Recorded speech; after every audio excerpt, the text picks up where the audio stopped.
Precious cornerstone, he that believeth shall not be taken. Wonderful, Counselor, the mighty God, the everlasting Father. Wonderful, Counselor, the Prince of Peace.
Magandang gabi sa lahat.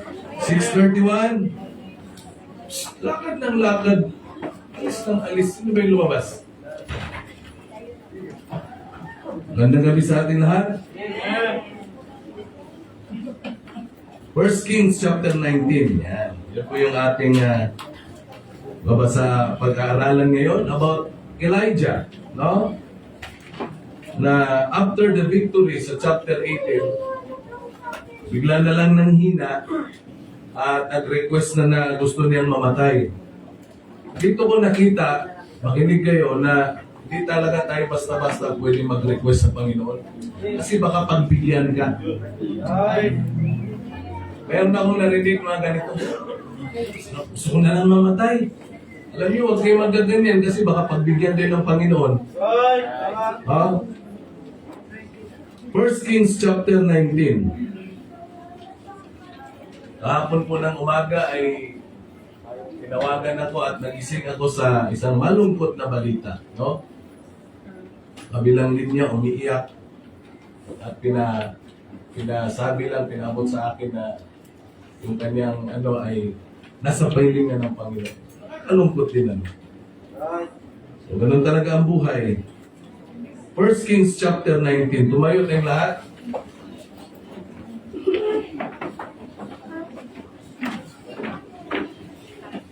Abigail, ay doon kayo sa tabi. Sige na, doon. Lahat makikinig, ha? Meron ba dyan sa gilid? Saan yung mga kabataan?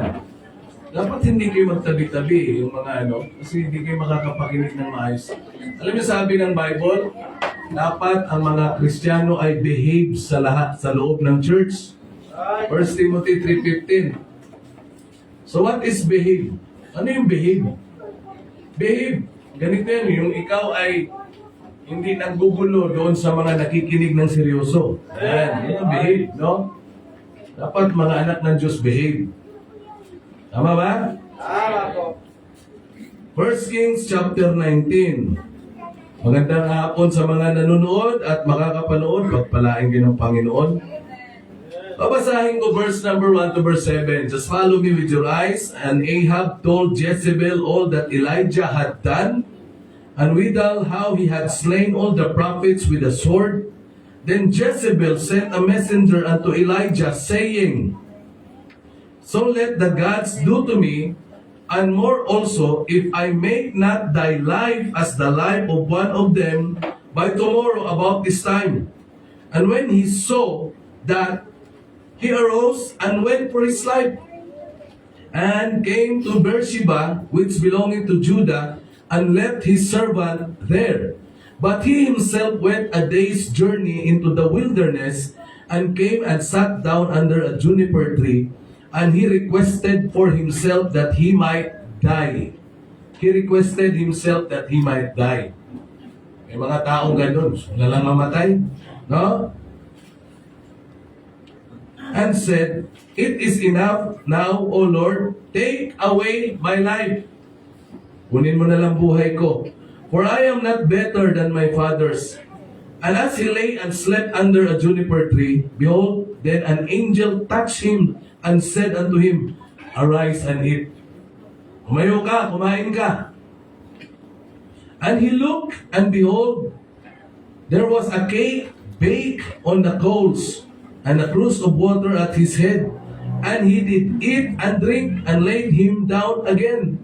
And the angel of the Lord came again the second time, and touched him, and said, Arise and eat. Anong dahilan? Tumayo ka, kumain ka. Ito, because the journey is too great for thee. Amen. Sabi nga, kangan drama-drama dyan. Tindog, kaon, sapagkat mahaba pa ang lalakbayin mo. Amen? Amen. Kaya minsan may pamagat. For the journey is too great for thee. Ang ating lakbayin sa mundong ito, sa biyahe ng Diyos, mahaba-haba pa. Ha? Kaya huwag tayo mag-iinarte. Somebody says, life's a journey, not a destination. Kasi kahit na hindi ka maglalakbay, mayroon ka talagang papupuntahan. Ha? Kaya ang mensahe ngayong gabi, ano yung mga kailangan natin, sino at ano yung kailangan natin sa ating paglalakbay? Who and what we need in our journey. Amen? Let us pray. Our loving Heavenly Father, once again, Lord, thank you for tonight. Thank you for your powerful, perfect, pure words that we have just read. Lord, bless us tonight as we worship in spirit and in truth. Lord, forgive us for all of our sins that we have committed against thy holy name. Thank you, Lord, for your word. And bless us as we study thy word through the leading and guidance of the Holy Spirit. Lord, again, bless those who can watch this preaching through Facebook. We ask all these things in the name of our Lord and Savior, Jesus Christ, and all of God's people will say, Amen. Amen. So, for the journey is too great for thee. Alam nyo, ito po yung kwento, no, na after ng chapter 18, no, after the victory, kung gaano ka saya si Prophet Elijah, gaano siya ka-encourage, dumating naman sa pagdating sa chapter 19 na siya ay sobra namang discouraged. Alam niyo ba kung ano kanino siya natakot? Sa babae lang. Si Jezebel. Nung sinabi ni Ahab sa kanyang misis na si Jezebel na sabi niya, honey, yung mga propeta natin. Ilan yung propeta ang napatay ni Elijah? 450 prophets of Baal. All were killed. Patay lahat yun. No, grabe ang victory, di ba? Pinakita doon na ang Diyos ni Elijah, yun ang totoong Diyos. Amen. At pinakita pa nila na kung paano nagkaroon ng apoy yung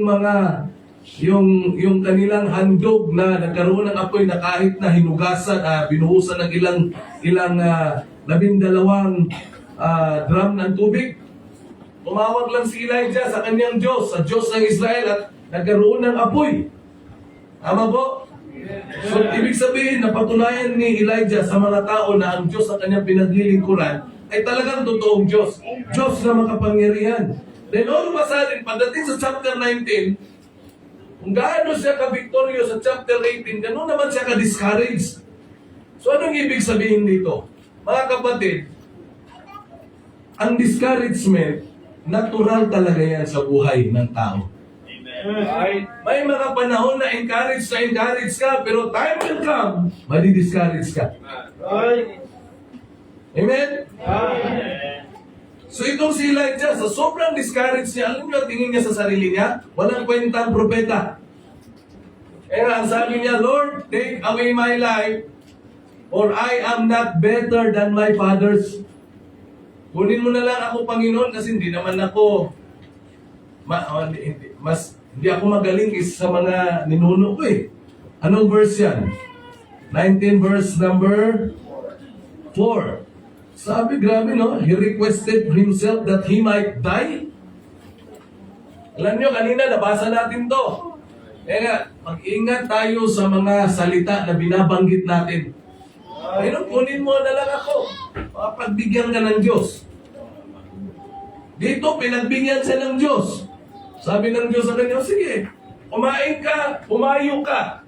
Alam niyo sa kanyang paghayo, ano pinahanap ng Diyos kay Elijah? Yung papalit sa kanya. Tama? Sino yung pumalit? Nag-aararo. Sino? Si Elisha. Kaya mag-ingat tayo sa ating mga bibig. Kaya mas maganda ang lagi nating banggitin. Panginoon, pahabain niyo pa ang buhay ko. Panginoon, gamitin niyo pa po ako sa inyong gawain. Kasi hindi ka pa tapos, hindi ka pala talaga tapos. Pero yung naglisod lang gamay, naghirap lang, tama na, sobra na, may pamatay. Ano sabi ng kanta? May pamatay. Bungi, buktot, mga putot, may pamatay. Gusto mamatay? Sabi ni Elijah, it is enough now, O Lord. Take away my life, for I am not better than my fathers. Tapos anong ginawa niya? Tulog siya. And as he lay and slept under a juniper tree, behold, then an angel touched him. Sabi ng anghel sa kanya, arise and eat. Paggising niya, pagtingin niya, anong sabi? Behold, there was a cake. Ang bihira, may cake. No?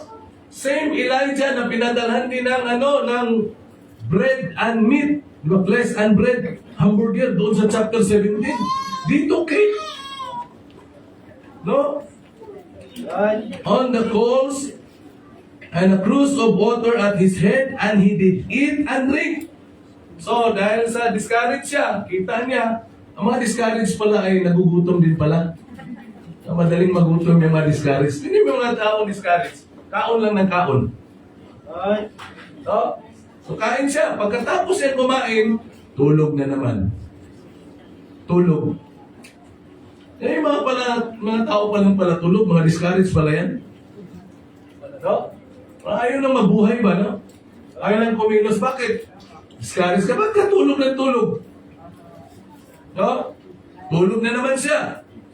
Pagdating sa verse 7, and the angel of the Lord came again the second time. Buti na lang God is a God of many, many chances. Right. Amen. Hindi mo na, kung hindi siya ginising ng Panginoon, pwede namang matuluyan siya dun eh. Pero alam niyo, napakabuti ng Diyos si Elijah. He was the second Bible character na hindi nakaranas ng physical death. Kasi ang una si Enoch. Diba? Nawala si Enoch, he was raptured. Pangalawa si Elijah. Napakabalad nitong Elijah na to. No? Right. Hindi siya namatay na kagaya ng kamatayan ng mga tao.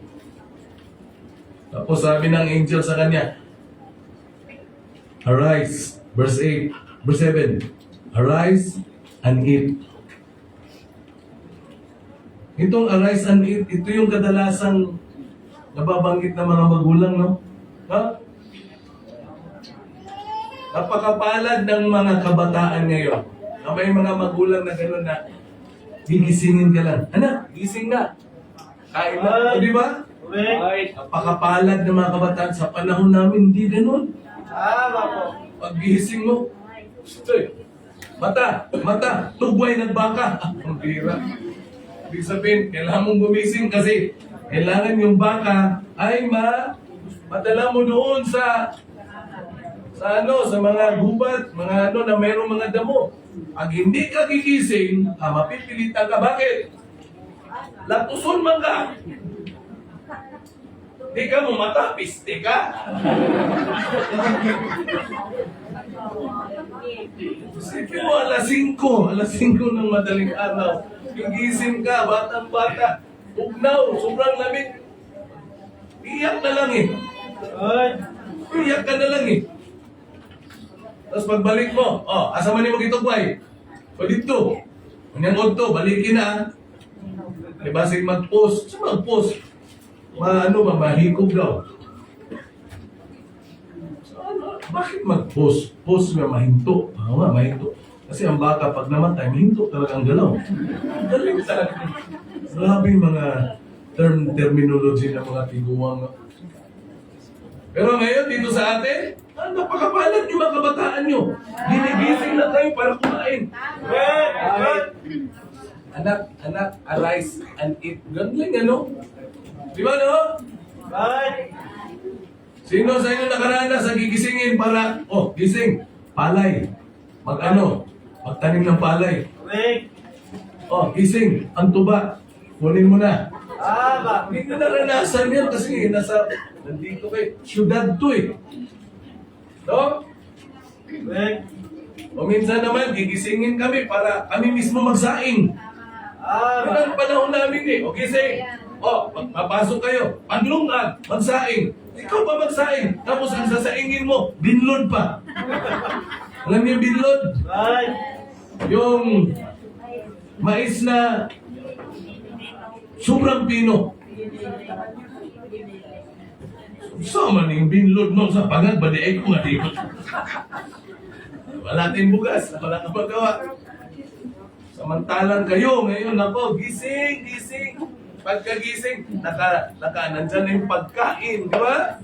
Right. Minsan susubuan pa yung mga kabataan eh. Ganyan si Elijah, Ganon katindi ang pag-aaruga ng Diyos sa kanya. Anghel pa, arise and eat. Pero sinabi na ang dahilan, kailangan mong kumain, kailangan mong tumayo dyan at kumain. Bakit? Kasi sabi, for the journey is too great for thee. Mahaba pang lalakbayin mo. Ibig sabihin, meron ka pang gagawin sa araw na ito. Di ba kayo natutuwa na hanggang ngayon humihinga pa tayo, buhay pa tayo? Amen? Ulitin ko life is a journey. Ang buhay natin, ito ay paglalakbay. Sabi nga ng kanta, di ba? Bawat tao sa mundo ay isang mangingisda. Isang manlalakbay sa landas na kung tawagin natin ay buhay. Bawat paglalakbay, meron talagang pagtatapos yan. No? At yung katapusan na yun na yung ating destinasyon. Kaya nga sa araw-araw na tayo na buhay pa, kailangan paghandaan natin. Araw-araw paghandaan natin. Huwag natin sabihin na, at saka na ako magtapat sa Diyos sa 2030. Sabi ng Bible, Stoy, napakayabang mo. Bakit? Kasi nga, sabi ni Solomon, Proverbs 27 verse 1, boast not thyself of tomorrow. Amen. Kasi hindi natin alam kung ano mangyayari bukas. Sino mag-aakala na yung aking kaibigan at the age of 45, pinuha na ng Panginoon. Ano sakit? Colon cancer. Di ba? Too young to die. Ganun talaga eh. Sabihin, tapos ko yung paglalakbay. Okay? Ganun talaga. Kaya, pasalamat tayo na buhay pa tayo. Hanggat buhay ka pa, ibig sabihin, hindi pa tapos ang Diyos sa'yo. Kaya tigilan natin yung mga drama-drama sa buhay. Si Elijah, masyadong madrama. Panginoon, kunin mo na lang ako. Hindi naman ako magaling. Mas magaling pa yung mga ninuno ko. Masyadong maarte. Ayaw ng Diyos ng mga Kristiyanong maaarte. Hanggat buhay pa. Di ba? Meron dahilan eh. Ngayon, ito yung mga kailangan natin sa paglalakbay natin. Yung word na journey, meron siyang 1, 2, 3, 4, 5, 6, 7, marami. Pero mabilis lang to. Who and what we need in our journey. Number 1, letter J. Siyempre wala nang iba. Jesus Christ. In our journey, or meaning in our travel, we need Jesus Christ. Kasi siya lang yung nangako na kailanman hindi tayo iiwanan at pababayaan. Alam niyo, may mga tao na gusto nila sa kanilang buhay, sa kanilang paglalakbay, sa kanilang pamumuhay. Gusto nila, sila lang ganito, siyang kasama, no? Best friend ko yan. Hindi mo alam, yung best friend mo na yan, pwedeng mawala isang araw. Amen? Marami akong nakitang ganyan, sobra. Sabi nga, sanggang dikit. Sobrang dikit, pero pagdating ng panahon, hiwalay. Si Erap, si Chavit Singson, sobrang dikit yan dati. Dumating yung time. Kaya nga natanggal sa pagka-presidente yan si Erap dahil kay si Chavit Singson. Diba? Kaya nga, hindi tayo pwedeng sa yung sobra nating magtiwala sa tao. Kasi time will come, hiwalay din sa'yo yan. Ba, ano yung sinabi ko? Don't love too much, don't trust too much, because that too much will hurt you so much. Ano nyo? Don't trust too much sa tao Don't love too much, because that too much will hurt you so much. Ibig sabihin, I love you so much. Yung mga sobra-sobra. Kaya nga, in our journey, we need Jesus Christ. Amen. Siya mismo nagsabi, I will never leave thee, nor forsake thee. Amen. Kaya in our journey, we need Jesus Christ. We are all travelers in the wilderness, in the wickedness of this world. And the best way we find in our travel is an honest friend. And that friend is no other than the Lord Jesus Christ. Amen. He is a friend that sticketh closer than a brother. Mas matindi ang Panginoon. Iiwanan ka man ng mga kaibigan mo. Pero ang Panginoon sabi niya, hindi kita iiwan.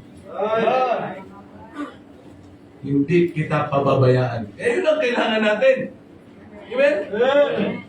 At tiyak na tayo ay makakarating sa ating talagang destinasyon. Alam naman natin ang destinasyon ng mga Kristiyano, langit. Isipin mo, kasama natin ang Panginoon. Di ba?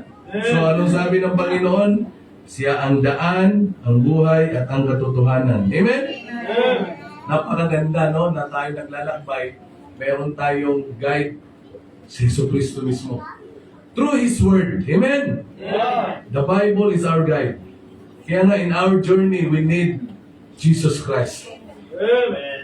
Si Paul, during yung latter part ng kanyang ministry sa chapter 4 ng 2 Timothy, sabi niya, maraming tao ang lumayo sa kanya. Iniwanan siya ng mga kasamahan niya mismo sa ministry. Yung iba, hindi lang siya basta iniwan, siniraan pa. Ginawan pa ng hindi maganda. Pero anong sabi ni Paul? The Lord stood with me. Ang maganda, iwanan ka man ng kahit sino, mahalaga, hindi tayo iiwanan ng Diyos. Amen? So we need Jesus Christ sa ating paglalakbay. Letter O, of course, we need others. It's hard to travel alone. Mahirap kaya mag-travel na mag-isa. Napaka malungkot, no? Tama ba? Iiwan ko lang sa inyo kasi may mga tao gusto rin nila mag-isa lang eh. No? Pero alam niyo ba ang disadvantage kapag mag-isa ka lang na nagta-travel? Paano kung magkasakit ka sa travel? Who will take good care of you? Wala. No? Kaya maganda na may kasama. Eh ako, pag nagbibiyahe ako, gusto ko may mga kasama eh. Kasi masaya pag marami. Anin mo halimbawa, magandang sasakyan mo pero mag-isa ka lang. Tapos dadaan ka dyan sa Gumao. Tapos ating gabi, brad, no? Tapos nag-drive ka ng ganun pa. Pagtingin mo sa rear mirror, kita mo. Merong biglang, inilawan yung mukha. Iwan ko lang, kung hindi ka mo siyagit, hindi ka. Alam niyo dyan na mayroong mga evil spirit dyan. Ha? Ako mismo, nadali dyan. Alala niyo, Brad, nung nandun pa kayo sa Gumao, na binisita ko kayo. Tapos, di ba, bumaba tayo kasi prayer vigil. Ako yung nauna, nasa likuran sila, naka-tricycle, ako nauna. Pagdating dyan sa may papulis, ay yung bahay dyan, iglesia ng hindi Diyos, tapos hindi to. Ano yun, anak? Alam yun? Pakulis ba yun? May maraming bahay din. O Pakulis. Pala yun. Pagdating doon, biglang may tumawid na matandang babae. Pagtawid, siyempre, pagpreno, slide ako, bag. Slide, hindi backslide ha? Slide. Boom. Nasa likod sila. Siyempre, tayo ako sa pira. Sabi ko, pira yung matandang babae na yun ha. Tapos sabi nila, ano yun, pastor? Hindi naman nakita yung babae. Tumawid bigla eh. Sabi nila, wala naman ah.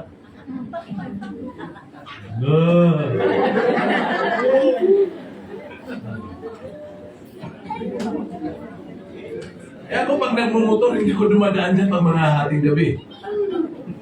Mag-drive ka ng gano'n, tapos biglang may ahawak sa'yo. Tapos hawakan yung dito mo, tapos biglang lumabig.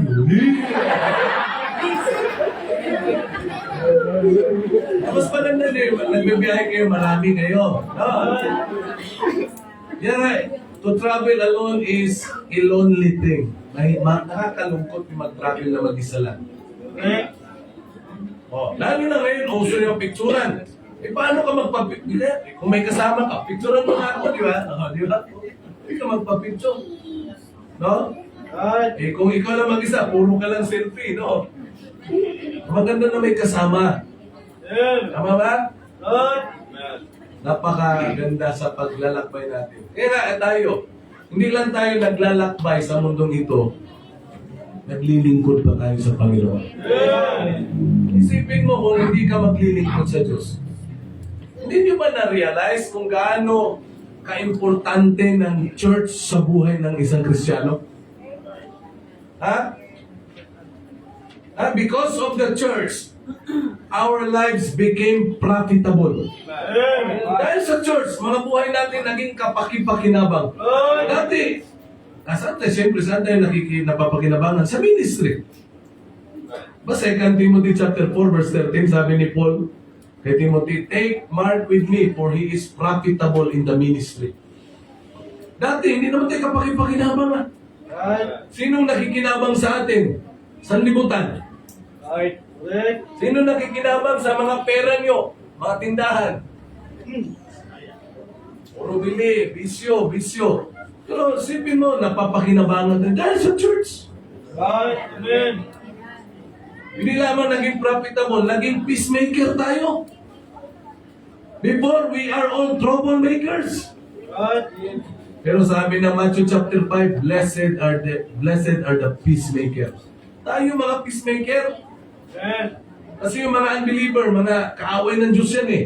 Dahil sa atin, nadala natin, natuturuan natin ang salita ng Diyos yung mga tao, nagkakaroon sila ng kapayapaan sa Panginoon. Diba dati tayo, palaaway tayo, tama? Nagkukos tayo ng away, ng trouble, pero ngayon hindi na. Peacemaker na tayo, at dapat talaga peacemaker tayo. Hindi palaaway. Amen? Kasi pag ang Kristiyano palaaway, hindi ang Diyos sinusunod niyan. Sino ang galit sa kapayapaan? Diablo. Ha? Ang kagayat kanina, nagkagulo na sa ano? Yung mga pulis na nasugatan, di ba? Nagkagulo.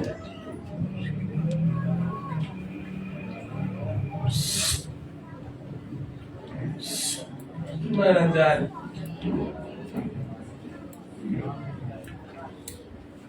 Yung pasalamat tayo sa church. Mga batang yun, no? Tingnan nyo, yung mga kumakanta dito. Pambira. Magiging kapaki-pakinabang ang mga buhay niyan. Tandaan nyo to, kung hindi kayo mapapakinabangan ng Diyos, Diablo ang makikinabang sa inyo. Eto mga kabataan, kung wala, alisin nyo ang church sa buhay nyo, ano walang mangyari sa inyo? Nasa church na nga yung mga kabataan na naliligaw pa nga ng landas eh. How much mo kung walang church, di ba, Gran?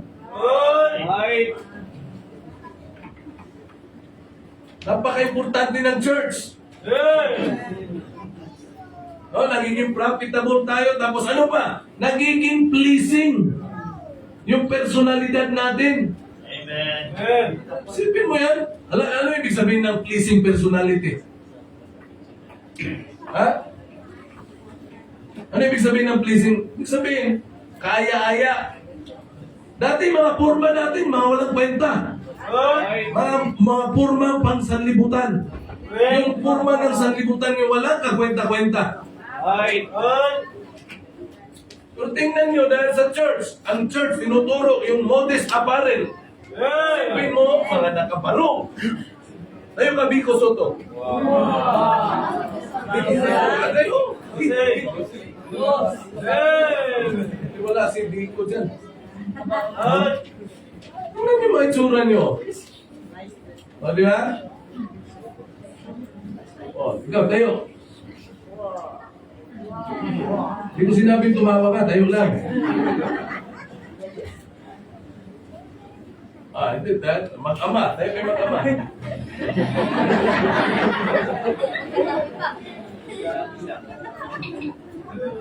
Hindi, baka nga talaga eh. Kasi, di ba si Jabez ampun yan? No? Ampun yan siya. Hindi niya alam yung sino ang tatay niya eh. Yung tatay daw niyan ay taxi driver. Dati kang taxi driver, di ba? Driver.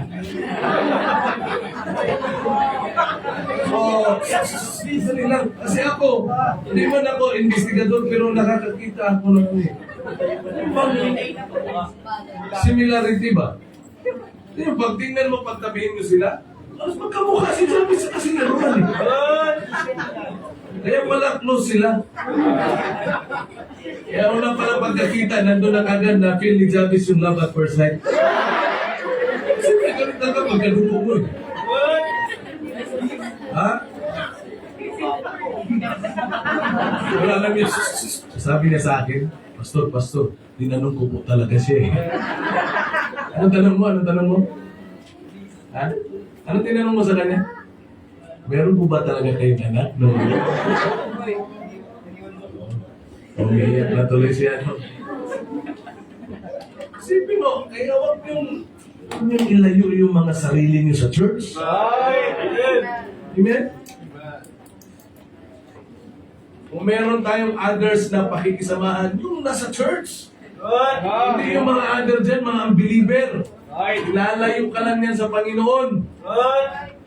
Tandaan nyo, lagi sinabi ni Solomon, di ba? Proverbs 13:20.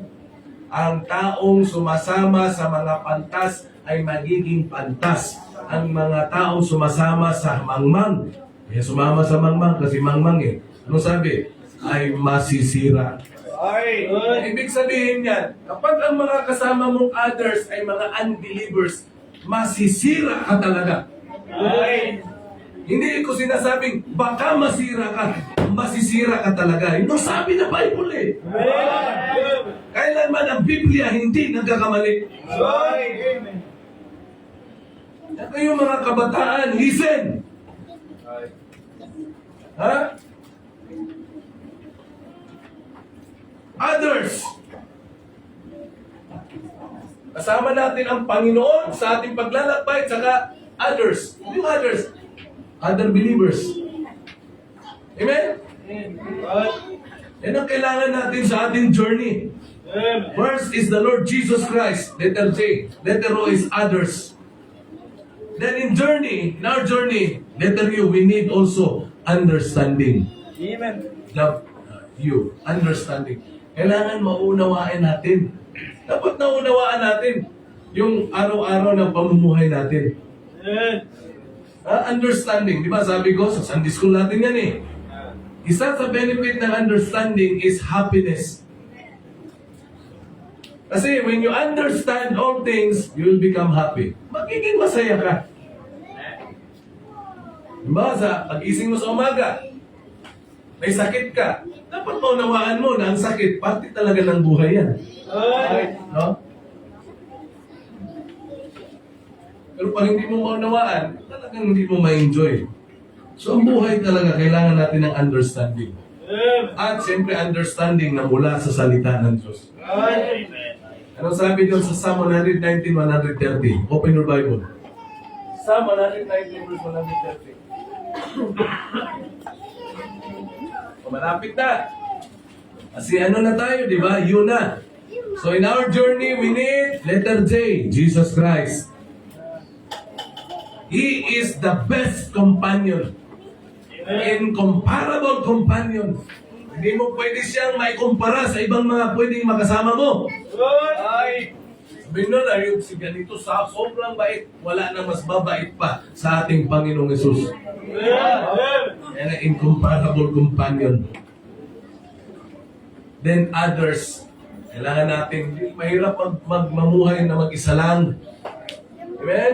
When God created Adam, ano sabi ng Biblia? Nung makita niya na nag-isa lang, sabi ng Diyos, it is not good that man should be alone.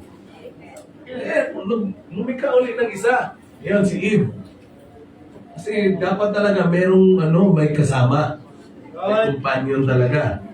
Then understanding. 119, 130. Anong sabi ni David?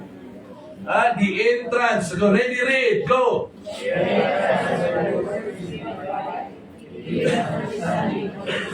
Yun. The entrance of thy word giveth light. Bibigyan ng liwanag. It giveth understanding unto the simple. Napaka-importante ng understanding. Ano maunawaan mo yan? Napaka-importante. No? Yung buhay natin, dapat maunawaan nyo. Pero napakasarap ng buhay nung bata ka, no? Kasi wala kang ibang atupagin kundi maglaro lang. Paano yung mga kabataan ngayon eh? Kasi wala silang atupagin. Maglaro lang, mag-aral. Hindi namin naranasan yan. No? Right. Kasi hindi kami makakapaglaro-laro kasi anong laro? Anong laro? Doon ka! Magbasok! Anong basok, Brother Ronnie? Magguna. Ay tinanim kang mga sipin mo. Meron kaming pinyahan dati. Alam ko paano magtanim ng pinya. Alam mo yan. Yan ang pinakamasaklap kapag meron kang pinyahan. Lalo na kapag yung tatanggalin mo na yung mga dumi, mga damo. Tako, napakakatin yung mga yan. Right. Kasi matutusok ka ng mga dulo ng pinya. Pag nabasa yan, sobrang kati. Makati na mahapdi. Right. Maiinis ka na lang. No? Eh yung iba, nag-ano talaga. Mahabang ano. Hindi ka magaganyan. Wala ka namang damit na gano'n eh. Tapos yung pantalon mo na punit-punit. Yun ang pang-ano namin. Pero ngayon, yung mga punit-punit. Yun ang sinusuot na mga sosyal daw. No? Grabe. Sa amin, suot lang namin yan noon. Kinahihiya nga namin yan eh. Eh, iba na ngayon eh. Yung kinahihiya noon, hindi na kinahihiya ngayon. No? Right. Yung sinabi ng Bible na their glory is in their shame. Yung kalwalhatian nila ay nandoon na sa kahihiyan. Yan ganyan ang panahon ngayon. Yung kinahihiya noon, hindi na kinahihiya ngayon. Right. O, hindi na kinahihiya. Understanding. Dapat makaunawa kayo, ha? Amen. Naunawaan niyo ba? Ganun talaga ang buhay. Right. Meron time na puro laro, pero pag ikaw naman ay papasok ka na sa eskwelahan, dapat maunawaan mo na ang buhay ay hindi lang pala puro paglalaro. Right. May pag-aaral pala, CJ. Ganun yan. Tapos maunawaan mo rin yan na pagdating ng araw na yung puso mo, mai-inlove yan. Dapat maunawaan mo na dapat hindi ko pagbibigyan yung puso ko kasi ang puso mandaraya. Right. Yung iba na inlove, maanat ka agad. Ayun. Huwag niyong gamitin to, ha? Right. Hoy, huwag niyong gamitin to. Ito. Yeah. Kasi nagiging bobo yung tao kapag ito ginagamit. Right. Ha? Pag ito ginagamit, ibig sabihin hindi na nag-iisip yan. Right. No? Hindi na nag-iisip. Imagine, meron nagsabi sa akin ito, Kira, napakabata yung people, tapos, kamusta na si ganito? May nagsabi, ay wala pastor, meron ng ano. Meron lang sasabihin. Meron daw, asawa, 58 years old.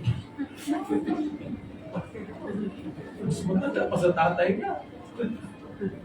Grabe kalupit ang puso. Right. Maunawaan nyo, pag kayo ay parang dumating sa time na parang nai-inlove kayo, dapat maunawaan nyo na, hindi dapat ito. Ha? Eh yung iba, pag na-inlove wala na. Iiwanan na lahat. Right. Laksan mo ba, Lister? Right. Ganun lang parang sa baka pa, parang natin na baka ba? Dapat turo na baka. Right. May mga ganyan. Pag na-inlove lang, wala na. Kakalabanin na yung magulang. Okay. Kakalabanin na kung sino-sino. Hindi mo kasi naunawaan eh. Akala mo, pag tumibok ang puso, ganun-ganun na lang. Right. Ha? Akala mo, ganun-ganun na lang. Paano pag hindi na tumibok yan? Yari ka. Understanding. Dapat maunawaan mo yan. Siyempre, inuunawa din naman ng mga magulang yan. Kaya nga pinapaunawa din sa inyo. Anak, hindi mawawala yan na magkakakras talaga kayo. Pero, hayaan nyo lang. Natural yan eh. Mag-aral pa rin. Amen? Amen. Amen? Amen. Tahimik naman na yung people No? Kasi ayaw nilang unawain eh. No? Letter R. Yan, journey. Jesus Christ, letter J. O, others. understanding. Then letter R, ito, realign your steps. Meaning sa realign, you have to order. Ayusin mo yung hakbang mo, yung lakad mo. Ituloy natin sa 133. Psalm 119 verse 133. Mahirap kaya sa paglalakbay kung hindi maayos yung mga hakbang mo. Tama ba? Realign your steps, meaning you have to order your steps. Ayusin mo yung hakbang mo. Kasi naglalakbay tayo eh. Alam niyo ba, while we are on travel, habang nagta-travel tayo, hindi niyo ba alam na yung ating paglalakbay ay tinitingnan ng mga tao yan? Ha? At kung ano yung nakikita nila, yun ang tinuturo natin sa kanila. Ano sabi sa 133? Basa. Yun. Ibig sabihin ng order dyan, direct. Iayos ng Panginoon yung lakad ko ayon sa salita mo. Kaya na yung ating hakbang, yung ating lakad, kailangan ayusin natin. Tingnan niyo ang mga tingnan niyo ang mga sundalo, mga pulis. Kaya pag lumakad yan sila, maayos. Maayos, di ba? Umarcha mo na yan, tapos sino, lakad, patakda! Ta! Diba, gano'n? Pinapractice nila yan. Wala ka makikita naglalakad yan na. Walang gano'n. Inaayos yung lakad natin. Ano yan? Parang tumutunog. Ano yan? Ha? Tubig? Mamaya na yan. Tigil niyo muna yan. Akala ko may tubig na hindi na nasarado ba? Titigil niyo muna yan. Mas may importante ito. Ha? We have to realign our steps. Ayusin natin. Pero alam niyo ba, kapag ang tao hindi matino yung utak, hindi talaga magiging maayos yung lakad. Bigyan ko kayo ng pinaka-the best na example. Hubog. Lasing. Ang mga lasing, ibang nasubraan na, kahit na anong gusto nilang maglakad ng maayos, hindi nila malalakad, hindi sila makakapaglakad ng maayos. Sino dito nakaranas na sobrang kalasingan? Tatay Tom, sino pa? Di ba, paglasing, parang kang nagchat-chat-chat? Di ba? 1, 2, biglang. Pero nasa isip ng mga yan, talagang maglakad ng maayos. No? Pero paglasing na kasi, wala na eh. Unsober na yung utak mo, ibig sabihin, hindi na maayos ba? Hindi ka na, lipong ka na ba? Oh. Nakita na kayo ng lasing? Nakaranas na ako nun eh. Yung dalawang lasing, naglalakad. Sabi na isa, pre, tayo yan no? Alam mo pala tayo, iiwasan natin. Saka iiwas nila, siyempre lasing nga. Pagdating dun sa gumanon.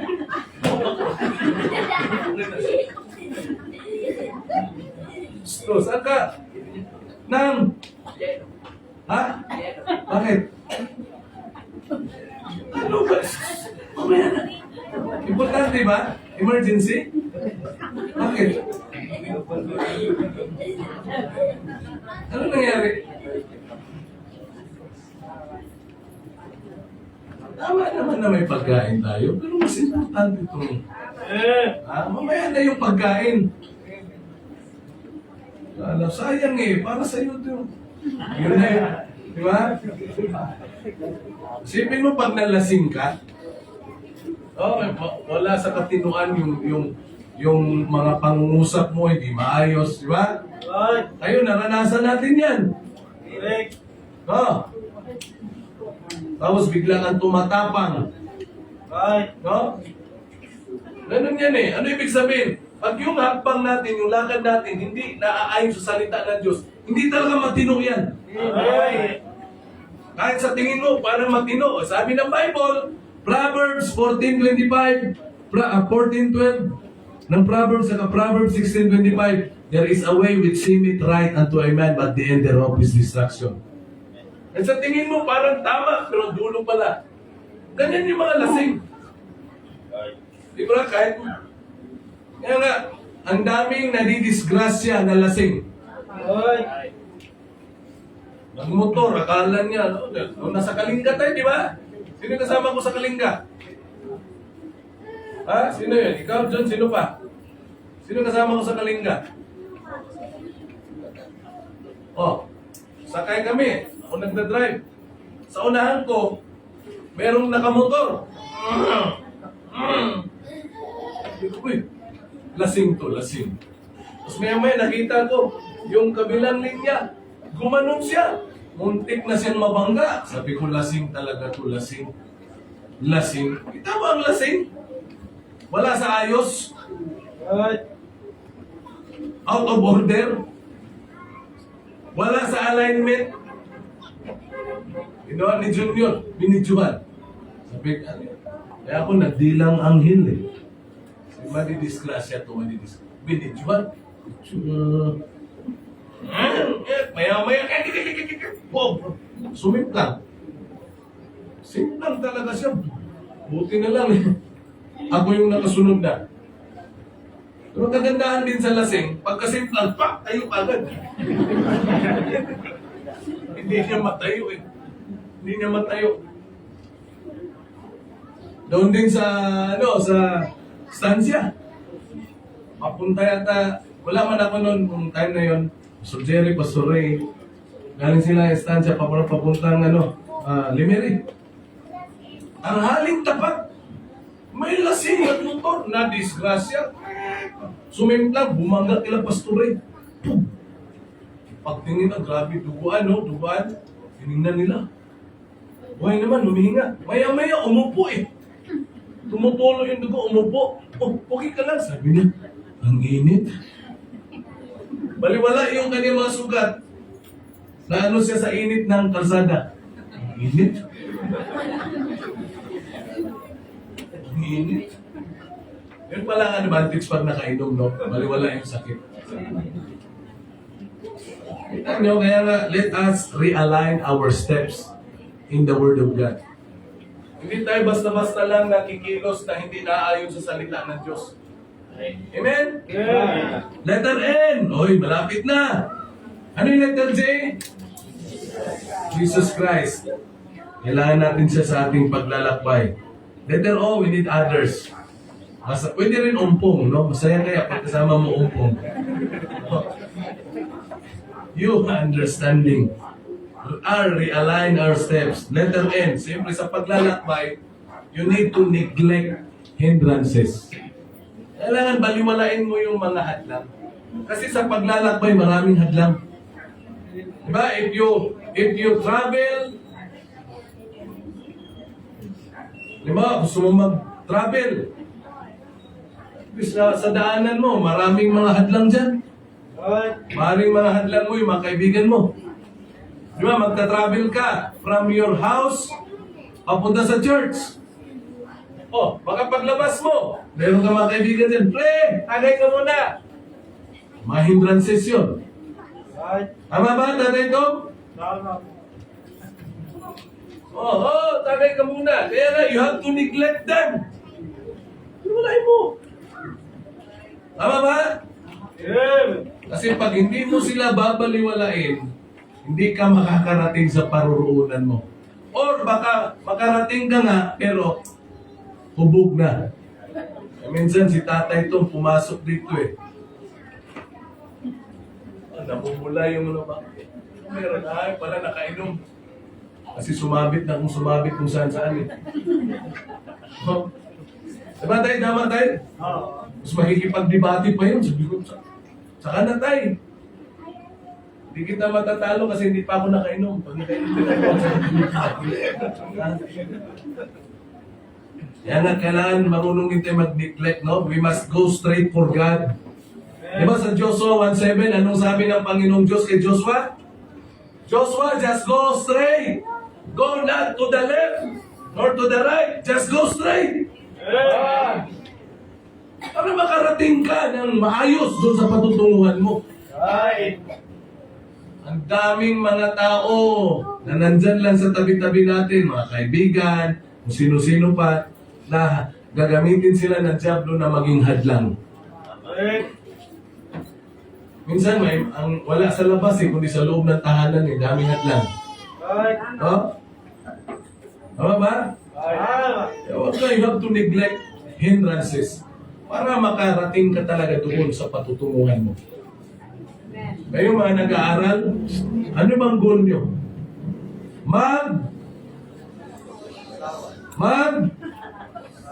Magtapos ng pag-aaral. Pero ang dami yung hindrances, ha? Kung 4 years yung kurso mo, 4 na taon kang maraming hahadlang sa'yo. Tama? Minsan, ang number 1 hadlang talaga, yung nasa loob mo lang, yung puso mo. Gusto, sabi ng utak mo, gusto ko magtapos, pero sabi ng puso mo, hindi, higlab ka na eh. Ayun na, mag-asawa na kayo. Di bali ng saging basta labing. Kalukuhan. Ganun ang mga moto ng mga bugok. Narinig ko na yan sa amin. Okay naman na nga di mo mahumad. Basta, naghinigugmaay mo. Ayos Di bali ng saging basta labing. Di bali daw saging ang nasa pagkain basta nagmamahalan. Mahirap din kayo. Hindi nyo ba alam na ang saging, ang gulay, nakaka-high blood din? Oo. Alam nyo? Akala ko, pastor, ang nakaka-high blood yung karne, hindi gulay. Ang puro gulay, ulam mo. Ay, ulam natin. Gulay. Isang araw pa. Isang taon. Ano ulam natin? Gulay. Gulay na naman! Hindi ba ma-high blood? Pero kumain ng gulay. Amen? In letter E, malapit na tayo. Of course, in our journey, we need to enjoy. Enjoy ka lang. Amen? Enjoy ka lang. O, sa araw-araw ng pamumuhay natin, enjoy mo lang yung buhay mo. You have to neglect those hindrances, those hardships. Meron talagang hirap, meron talagang hadlang. Pero enjoy ka lang. Sabi ng Philippians 4:4, rejoice in the Lord always, and again I say rejoice. Magulang ka, no? Hindi mawawala talaga na minsan yung mga anak ang nagkukos ng problema, ng heartaches. Pero ano sabi ng Bible? Enjoy lang. Ha? Huwag naman kayo mag-cause ng problema. Si problema na nga, hindi ka pa mag-i-enjoy. Tama ba? Enjoy. Enjoy your journey with God. Then letter Y. Letter Y. Ano sa tingin yung letter Y? Kasi kakain na tayo. Unity.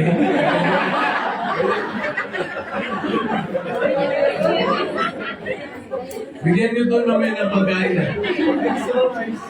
Tama na yun. Ang letter Y, ito lang, meaning, nakinig kayo. Yearn for your goal. Yearn. Ano ibig sabihin ng yearn? Manabik.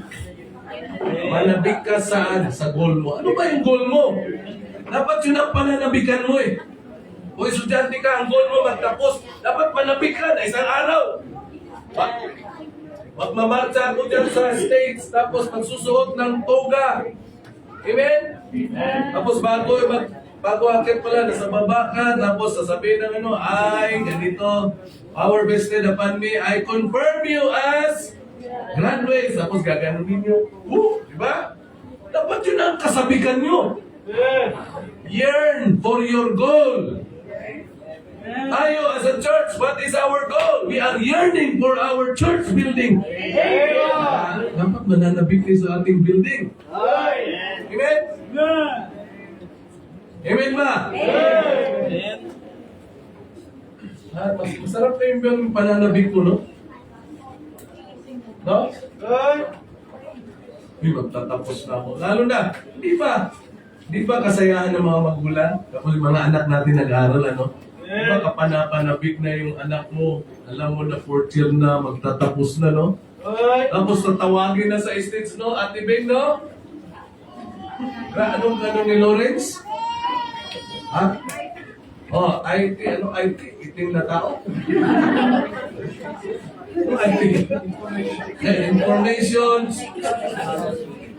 Technology. Graduates, so tatawagin ano? Garcia, Lawrence, Ricari. Pira, di ba kayo masaya niyan? Ha? Isipin niyo kung gaano ka saya ang magulang kapag ganyan, Marcos. Graduate sa mga marine transportation, digital, Luciutan, Marcos. Isipin mo kung gaano kasaya ang mama mo niya. Kung gaano din kalungkot. Halimbawa, gaano kalungkot kaya ang isang magulang na ang babasahin ay yung basa ng promulgation ng kaso. Diba? Sasabihin halimbawa, people of the Philippines versus Wilbert Onabia. O diba? According to the evidences that is laid by the prosecution, you, Wilbert Onabia, are guilty beyond reasonable doubt.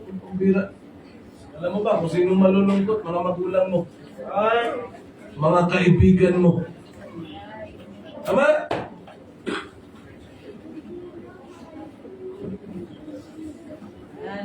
You are guilty beyond reasonable doubt sa pagnanakaw ng iring.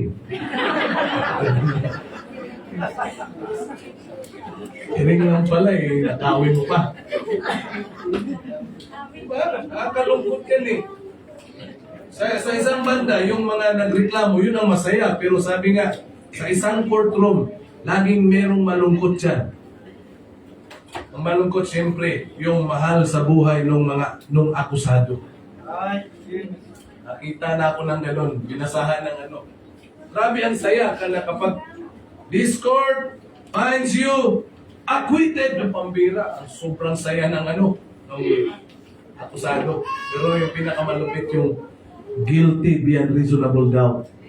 And you are hereby to be brought to Muntinlupa or reclusion perpetua. Pambira. That's 40 years. Eh kung edad mo 60, di 100.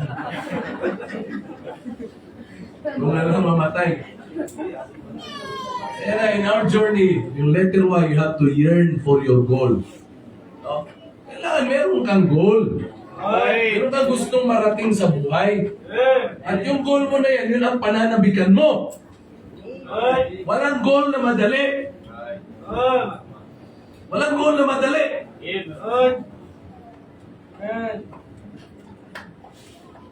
Basketball, meron yung ring, yan ang goal, mag-layup ka. Kung mag-isa ka lang, madali. Pero sa totoong laro, hindi madali. Lalo na kapag soccer, you have to work hard for it. Amen? Ay mga estudyante, napakapalad nyo. Isipin nyo ha, merong nagpapaaral sa inyo. May nagpapaaral sa inyo. During our time, gusto namin mag-aral, walang magpapaaral. Ngayon, may magpapaaral sa inyo, hindi nyo pa aayusin, hindi pa kayo magtitino. Tandaan nyo to, ang magulang lilipas. Ang mga taong tumutulong sa iyo, lilipas. Paano kung wala nang tutulong? Wala nang magpapaaral. Saan ka ngayon? Di ba? Ngayon pa lang, napakapalad nyo eh. Dapat nga sa mga classroom nyo, sa mga school nyo, kayo ang top 1 eh. Di ba? Sino pa yung mga suportado, ilang suportado sa financial, but may prayer, yun pa mga lagpak eh. Lord. Bakit? Walang goal sa sarili. Mga kwang goal kasi. Correct. Right. You have to yearn for your goal. Di lang tayo basta-basta naglalakbay. Amen. May goal ka eh. Amen? Amen. If you are a student, your goal is to finish your study. Right. Pusin ko yan. Pag natapos ako, magtatrabaho ako. Lord, gamitin niyo po ako. Ganun dapat. Amen. So, magtapos na ako sa pag-aaral, alis na talaga ako dito sa susunod. Gawin lang tayo utusan dito.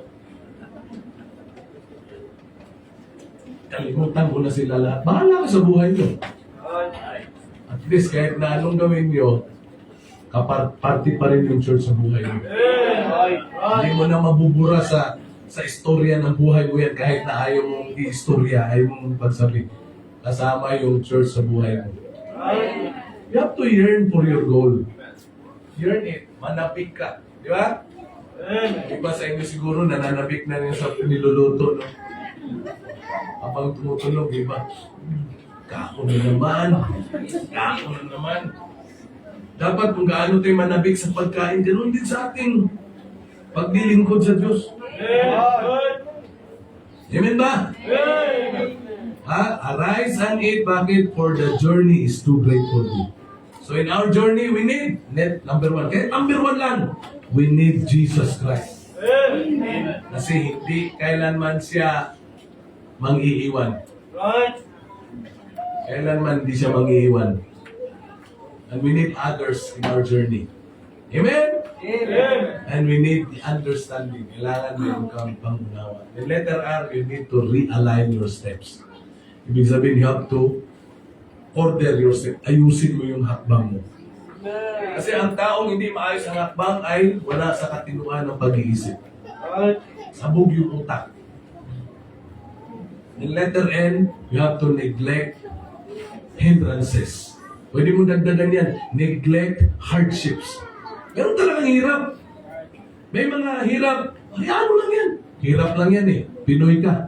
Di ba? Sabi nila, Oy, bagyo. Bagyo ka lang. Pinoy kami. Di ba? Hirap lang yan eh. Hirap lang sa subject. Magsisip na ng curse. Curse ba o ano? Course pala, course. Nahirapan lang sa ganito, mag-ship na.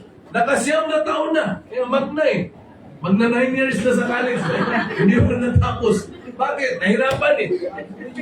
Hinihira. Paliwalain mo lang yung hardship. Kung saan ka nahirapan, doon ka magpakadalubhasa. Right. The letter E, just enjoy. Enjoy ka lang. Amen. Tawanan mo lang yung problema, yung mga hardships, makahirap. Tawanan mo lang. Right. Letter Y, yearn for your goal. Manabik ka sa goal mo. Ang ngayon na sinabi ko, our goal is to build the building. Amen. Amen? Amen. Kaya natin yan. Right. Tama. Bakit? Sa pinakauna pa lang ng ating journey, nandyan ang Panginoon natin. Amen. Let's pray. Lord, thank you po sa gabing ito. Salamat sa inyong banal at makapangyarihang salita na amin pong napag-aralan. Thank you, Lord. Nakita namin yung dahilan bakit hanggang sa mga oras na ito we are still alive. Because we have meron pa kami journey, Panginoon, na lalakbayin. At mahaba-haba pa itong aming journey, Panginoon Diyos. Salamat po sa mga puntos. Salamat, Panginoon. Tulungan niyo po kami na amin po maisabuhay ang mga natutunan namin sa gabing ito. Salamat sa inyo. Salamat sa inyong banal at makapangyarihang salita. Salamat po, Banal na Espiritu, sa inyong panguna sa amin.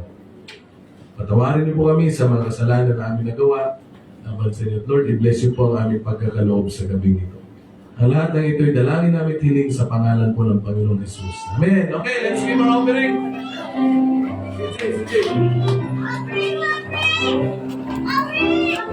Yung may mga sobre, lapit nyo dito, yung ano lang.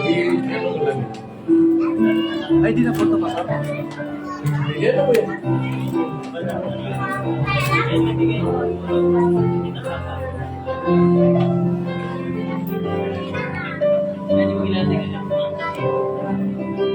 Amen. Thank you for watching. God bless. Sa inyo lahat. Proud natin sa pagkakas.